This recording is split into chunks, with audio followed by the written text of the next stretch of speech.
Bismillahirrahmanirrahim. Assalamualaikum warahmatullahi wabarakatuh. Alhamdulillah, wassalatu wassalamu ala Rasulillah Muhammad bin Abdillah wa ala alihi wa ashabihi wa man ittaba bihudah. Amma ba'd. Faqala Allah Ta'ala fil Qur'anil Karim: A'udzu billahi minasyaitonir rajim. Wa idh ta'azzana rabbukum la in syakartum la azidannakum wa la in kafartum inna 'adzabi lashadid. Qala Rasulullah sallallahu alaihi wasallam: Wa innaka la'ala khuluqin 'adzim. Shadaqallahul 'azim wa shadaqa rasulul karim wa nahnu 'ala dzalika minasyahidin. Dan syukur senantiasa kita panjatkan kepada Allah Subhanahu wa Ta'ala atas limpahan karunia dan nikmatnya, sehingga kita pada malam hari ini masih tetap diberikan kesempatan dan kemampuan untuk melangkahkan kaki tempat ini untuk menunaikan salah satu wujud penghambaan kita kepadanya, yakni sholat isya berjamaah. Dan insya Allah sebentar lagi kita akan duduk bermajlis mendengarkan tausiah, kemudian akan melanjutkan dengan ibadah sholat tarawih. Salawat serta salam semoga selalu menanti makhlukkan keharibaan baginda Rasulullah SAW kepada keluarganya, kepada para sahabatnya, serta kepada seluruh umatnya yang setia akan ajarannya hingga akhir zaman. Semoga kita senantiasa diberikan kemampuan untuk menunaikan sunnah-sunnah baginda Rasulullah, dan dengan itu kita akan mendapatkan syafaat umat darinya di hari akhirat. Amin, amin ya rabbal alamin. Hadirin sidang sholat tarawih, insyaallah pada malam hari ini yang akan menyampaikan tausiah tarawih, yakni yang terhormat Al-Ustaz Profesor Dr. Hakim Galit Matkola MA. Sekali lagi, Al-Ustaz Profesor Dr. Hakim Galit Matkola MA dan Imam Tarawih akan dipimpin oleh Nanda Abdul Ghafur, santri takmir Masjid Cengko dan Bunga Makassar. Adapun untuk balawat juga akan disampaikan oleh santri dari Madrasah Hafizul Quran Masjid Cengko dan Bunga Makassar. Dan sebelum kita menyimak tausiah tarawih, izinkan kami telah menyampaikan keuangan Amaliyah Ramadan 1440 Hijriah. Saldo kemarin tanggal 12 April 2023 sebesar Rp734.000. Adapun uang masuk dari kotak amal ke-22 sebesar Rp374.000 dan pengeluaran sebesar Rp600.000 dibutuhkan pembinaan jemaah, sehingga saldo pada malam hari ini sebesar Rp508.000. Dan kembali kami sampaikan kepada seluruh jemaah bahwasannya di setiap hari kita mengadakan buka puasa bersama dengan 150 sampai 200 paket buka bersama dan 100 sampai 150 nasi dos. Pada jemaah yang tidak turut serta dalam memberikan buka puasa, kami menyediakan kupon dengan besaran mulai Rp25.000, Rp50.000, Rp100.000, Rp200.000, dan Rp500.000. Bagi yang tidak turut serta dalam memberikan buka puasa, silakan menghubungi pengurus masjid dari mulai pada sholat subuh sampai pada sholat tarawih. Demikian yang dapat kami sampaikan. Mari kita sama-sama dengan khusyuk menyimak tausiah tarawih yang akan disampaikan oleh Ustaz Profesor Dr. Hakim Galit Matkola. Padanya waktu sudah berjalan.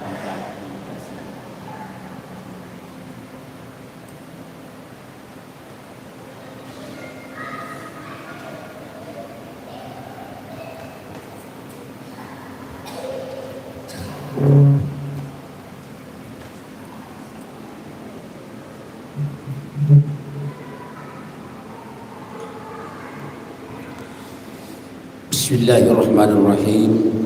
Assalamualaikum warahmatullahi wabarakatuh. Alhamdulillahilladzi arsala rasulahu rahmatan lil alamin. Wassalatu wassalamu ala sayyidil mursalin sayyidina Muhammadin wa ala alihi wa ashabihi wa man sanna bi sunnatihi ila yaumiddin. Amma ba'd. Faqad qala Allah subhanahu wa ta'ala fil Qur'anil Karim. A'udzu billahi minasy syaithanir rajim. Bismillahirrahmanirrahim. Laqad kana lakum fi Rasulillahi uswatun hasanah liman kana yarjullaha wal yawmal akhir wa dzakarallaha katsiran. Shadaqallahul adzim. Alhamdulillah, kita bersyukur kepada Allah Subhanahu wa taala atas segala limpahan rahmat, hidayah dan karunia yang diberikan kepada kita. Selawat dan salam semoga senantiasa tercurah kepada junjungan kita Rasulullah Muhammad sallallahu alaihi wasallam, Nabi dan Rasul terakhir yang diutus ke permukaan bumi ini sebagai uswah hasanah dan pembawa rahmat bagi semesta alam. Jamaah Isya dan Tarawih yang dimuliakan Allah Subhanahu wa taala. Bagi kita umat Islam, keberagamaan kita dituntun oleh Al-Qur'anul Karim, kitab suci yang digaransi oleh Allah Subhanahu wa taala akan tetap terpelihara sejak pewahyuannya sampai akhir zaman, karena Al-Qur'anul Karim dipelihara, dijaga langsung oleh Allah Subhanahu wa taala. Di dalam surah Al-Hijr ayat 9 dikatakan, inna nahnu nazzalna dzikra wa inna lahu lahafizun. Sesungguhnya kami menurunkan Al-Quran dan kami yang memeliharanya. Keterpeliharaan Al-Quran Karim oleh Allah Subhanahu wa taala tentu juga melibatkan hamba-hambanya yang pilihan untuk memelihara, menjaga kandungan Al-Quran Karim. Al-Quran adalah kitab suci yang sejak pewahyuannya sampai sekarang paling banyak dihafal oleh pemeluknya. Itulah sebabnya maka keterpeliharaan Al-Quran itu bersinergi antara hafalan dan tulisan. Kalau kita mungkin sering membaca, mendapatkan postingan bahwa hati-hati ada Al-Quran yang palsu, itu mungkin di media sosial. Tetapi di realitas saya seringkali menyampaikan di mana itu bukti fisiknya. Karena sesungguhnya sangat ketat itu ya, sangat ketat pemeliharaan melalui Lajnah Pentasihan Mushaf Al-Quran di samping yang dihafal. Kita tidak pernah menemukan terbitan yang misalnya langsung dan beredar dan tidak ada yang menemukannya. Itu dia Al-Quranul Karim. Untuk pemahaman Al-Quran, Allah Subhanahu wa taala menjadikan Rasulullah sallallahu alaihi wasallam, memberi kewenangan kepada Rasul untuk menjelaskan makna dan kandungan Al-Quran. Beliau adalah satu-satunya manusia yang diberi kewenangan melakukan bayan terhadap Al-Quran. Wa anzalna ilaika dzikra litubayyina lin-nasi ma nuzzila ilaihim. Kami menurunkan Al-Quran az-zikr agar kamu Muhammad memberi penjelasan tentang apa yang diwahyukan kepada mereka. Itulah sebabnya maka penafsiran Nabi mutlak kebenarannya dan harus diterima sebagai penjelasan terhadap Al-Quran Karim. Memang Al-Quran dalam surah Al-Ahzab ayat 21 menyatakan, laqad kana lakum fi rasulillahi uswatun hasanah. Sungguh-sungguh telah ada pada kamu, pada diri Rasulullah sallallahu alaihi wasallam, ikutan yang baik. Beliau menjadi ikutan panutan yang baik liman kana yarjullaha wal yawmal akhir wa dzakarallaha katsira. Bagi mereka yang mengharapkan rahmat dan ridha Allah Subhanahu wa taala, beriman kepada hari kemudian, dan banyak berzikir kepada Allah Subhanahu wa taala. Hanya ada dua manusia yang disebut uswah hasanah, Nabiullah Ibrahim alaihissalam dan Rasulullah Muhammad sallallahu alaihi wasallam. Beliau di samping menjelaskan makna dan kandungan Al-Quran, beliau memang satu-satunya pribadi yang paripurna terkait dengan Al-Quranul Karim. Al-Quranul Karim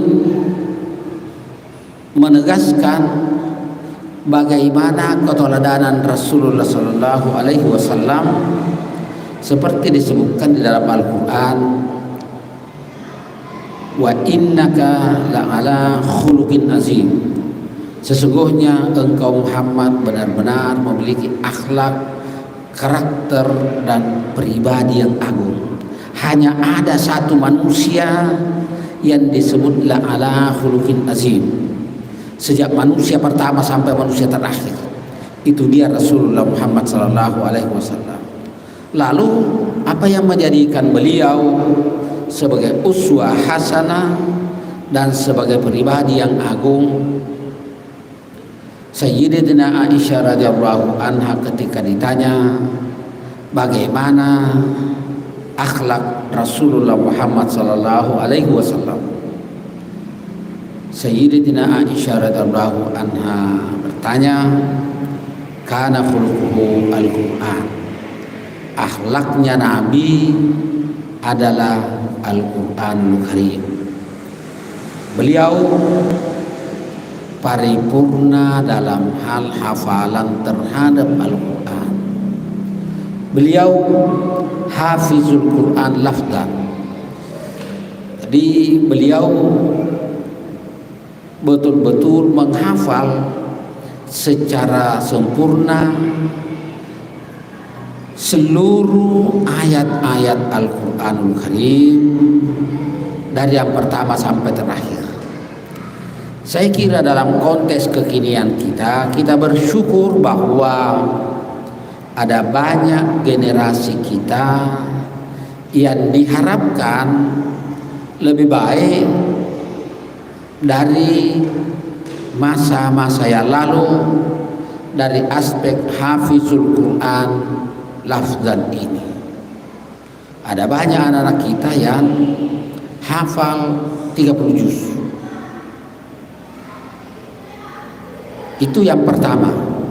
Tentu satu kebanggaan khusus ketika kita punya generasi, baik anak-anak biologis kita maupun anak-anak ideologis. Jadi anak itu yang disebut oleh Al-Quran Karim sebagai al-walad itu tidak harus anak biologis, tapi juga anak ideologis yang akan melanjutkan perjuangan bangsa dan agama ini lebih baik pada masa yang akan datang. Dilihat dari sisi ini, kita sangat optimis bahwa ke depan umat Islam Indonesia bisa lebih maju dari sebelumnya. Yang pertama. Tetapi tentu saja setelah hafizul Quran lafzan tidak boleh berhenti di situ. Memang menjadi generasi hafizul Quran itu ada waktunya di usia muda. Kalau sudah tua agak susah itu menghafal, karena boleh jadi pagi dihafal, sore-sore sudah dilupa. Nah, itu. Jadi ada waktunya. Itulah sebabnya rata-rata kita punya anak-anak yang tahfiz itu memulainya di bawah usia 20 tahun. Kalau sudah 30 tahun, apalagi 40 tahun baru mulai menghafal. Kalau ada yang sukses itu mungkin tidak banyak. Nah, itu. Nah, di atas itu yang harus dipelihara, dilanjutkan, karena itu sudah ada modalnya, menjadikan generasi kita generasi hafizul Quran maknan wa fahman. Jadi hafiz dalam arti memahami makna dan kandungan Al-Quranul Karim. Karena boleh jadi kita salah paham, boleh jadi kita tidak paham, dan yang diharapkan itu kita bisa paham dengan baik. Jangankan kita yang sudah sangat jauh dari Rasulullah SAW, di kalangan sahabat saja ada yang salah paham terhadap makna dan kandungan Al-Quran. Ini sahabat yang hidup bersama Nabi. Cuma salah satu keistimewaan sahabat itu sangat jujur dan menyampaikan apa yang diketahui tentang Al-Quran Karim. Suatu ketika ada sahabat Rasulullah SAW yang menyampaikan bahwa saya ini kalau bulan Ramadan sangat terbantu dengan ayat wa kulu washrabu hatta yatabayyana lakum khaytul abyadu minal khaytil aswadi minal fajr. Makan dan minumlah sampai jelas bedanya benang putih dari benang hitam. Lalu beliau menyampaikan kepada Rasulullah SAW apa yang dia lakukan kalau bulan Ramadan. Dia kata, saya ini kalau bulan Ramadan terutama menjelang sahur, saya siapkan makanan, saya masuk kamar, saya tutup pintu-pintu saya ngambil benang putih dan benang hitam. Nanti sudah jelas bedanya benang putih dan benang hitam, baru berhenti makan. Boleh jadi bukan cuma terbit fajar, mungkin sudah terbit matahari masih makan, karena gelap, tidak ada cahaya masuk ke kamarnya. Benang putihnya dengan benang hitamnya tidak jelas bedanya, gelap. Lalu Nabi adalah manusia paripurna yang sangat bijak, masalah paham ini sahabatnya. Beliau mengatakan bahwa yang dimaksud itu al-khaytul aswad dengan al-khaytul abyad bukan benang betulan. Al-khaytul aswad itu sawadul lail, gelapnya malam. Al-khaytul abyad bayadun nahar, terangnya siang. Nah, baru dia paham. Ini sahabat. Jadi kalau sahabat saja bisa salah paham, itu apalagi kita. Maka perlu belajar yang baik. Bukan hanya Al-Quranul Karim, tetapi juga hadis-hadis Rasulullah SAW. Nabi itu sangat piawai, sangat bijak berkomunikasi dengan sahabatnya sesuai dengan kemampuan nalarnya. Kalau yang datang itu adalah mereka yang punya kemampuan yang sangat terbatas. Lalu pertanyaannya agak tinggi. Nabi bahkan seringkali tidak memberikan jawaban lisan, biasanya cuma isyarat. Misalnya suatu ketika ada sahabat yang datang kepada Rasul dan bertanya kepada Nabi, "Ya Rasulullah, aina Allah?" Di mana itu Allah? Tidak mudah kita menjawab di mana itu Allah, karena dia laisa kamitslihi syai'. Dia tidak serupa dengan makhluk. Dia tidak membutuhkan tempat seperti manusia. Dia tidak terikat dengan waktu dan tempat. Maka Nabi, supaya sahabat ini faham, Nabi hanya begini. Dan manggu itu sahabat tidak dijelaskan secara lisan. Tapi pada kesempatan yang lain ada sahabat yang datang. Sahabat ini memiliki kemampuan pengetahuan yang cukup memadai. Ketika Nabi menjelaskan tentang Islam di dalam masjid, lalu ada ibu-ibu di luar masjid tidak ikut pengajian, berteriak dan suaranya besar. Lebih besar suaranya itu ibu-ibu di luar masjid daripada suaranya Nabi. Dan Nabi serta sahabat yang menyimak pengajiannya Nabi itu terganggu. Lebih didengar suaranya ibu-ibu itu dari suaranya Nabi. Lalu Nabi memerintahkan bertanya kepada sahabat, mengapa ibu-ibu itu besar sekali suaranya di luar, seperti protes begitu, kira-kira demo itu kalau sekarang. Lalu ada sahabat yang menyampaikan, ya Rasulullah, itu ibu di luar itu ada tuntutannya. Perintahnya Nabi kepada sahabat itu singkat, ikta'u lisanaha, potong lidahnya. Saya tidak tahu kalau para santri diperintah oleh Nabi menghadapi ibu-ibu itu yang besar suaranya, karena dia bilang potong lidahnya. Kalau dipahami tekstual, potong lidahnya Nabi ini adalah orang yang sangat santun. Dia rahmatan lil alamin, dia makarimal akhlak. Tetapi kelihatannya sangat tegas ini, sangat keras itu, potong lidahnya. Nah, saya berulang kali menyampaikan, bertanya kepada mahasiswa saya, kira-kira kalau Anda ditanya atau diperintah oleh Nabi ikta'u lisanaha terhadap kasus itu, apa yang Anda lakukan? Ada banyak yang menjawab, dia kata, saya akan keluar menghadapi itu ibu dengan menyuruh diam.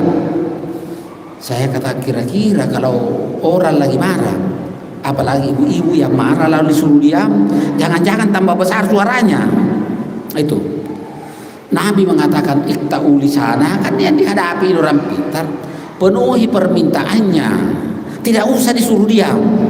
Kalau penuhi permintaannya pasti diam. Tapi disuruh diam, tidak dipenuhi permintaannya, bisa tambah besar suaranya. Nah itu, jadi Al-Quran ini juga harus dipahami makna dan kandungannya. Memang akan lebih baik kalau sudah hafizul Quran lafza, baru hafizul Quran fahmau wa makna. Jadi harus lanjut itu ini. Dan yang ketiga, yang saya kira secara umum kita sangat lemah, padahal itu untuk seluruh kita menjadi hafizul Quran amalan, mengamalkan makna dan kandungan Al-Quran Karim. Seringkali kita berdebat panjang terkait bagaimana petunjuk Al-Quranul Karim, lalu kita gagal mengamalkannya. Karena itu saya kira pembinaan generasi kita ini harus berlanjut agar lahir generasi yang lebih baik, generasi hafizul Quran lafzan wa ma'nan wa amalan. Dengan begitu, kalau ini muncul dengan baik, insya Allah umat Islam Indonesia akan tampil sebagai khair ummah, umat yang terbaik, yang bukan hanya mayoritas dalam kuantitas, tetapi juga mayoritas dalam kualitas. Kita berharap seperti itu, dan mudah-mudahan Allah Subhanahu wa taala memberikan kekuatan lahir dan batin kepada kita dan kepada generasi pelanjut kita untuk menjadi generasi Qur'ani. Mudah-mudahan doa-doa kita diijabah oleh Allah Subhanahu wa taala di bulan Ramadan ini, dan kita termasuk dalam golongan hamba-hamba Allah Subhanahu wa taala yang mendapatkan keutamaan Lailatul Qadar. Termasuk saya kira malam ini adalah malam yang diperintahkan oleh Rasulullah SAW untuk mencari dan menunggu datangnya Lailatul Qadar, karena Nabi mengatakan taharrau Lailatul Qadar fil witr minal ashril awakhir Ramadan. Carilah keutamaan Lailatul Qadar pada 10 terakhir dari malam-malam ganjil Ramadan. Malam ini adalah malam ke-23 dan malam Jumat. Mudah-mudahan kita diberikan kekuatan lahir dan batin untuk memperbanyak doa-doa kita, zikir kita kepada Allah Subhanahu wa taala, agar kita termasuk dalam golongan hamba-hamba Allah Subhanahu wa taala yang mendapatkan keutamaan Lailatul Qadar. Amin ya rabbal alamin. Allahumma ma'al Qur'an. Wassalamualaikum warahmatullahi wabarakatuh.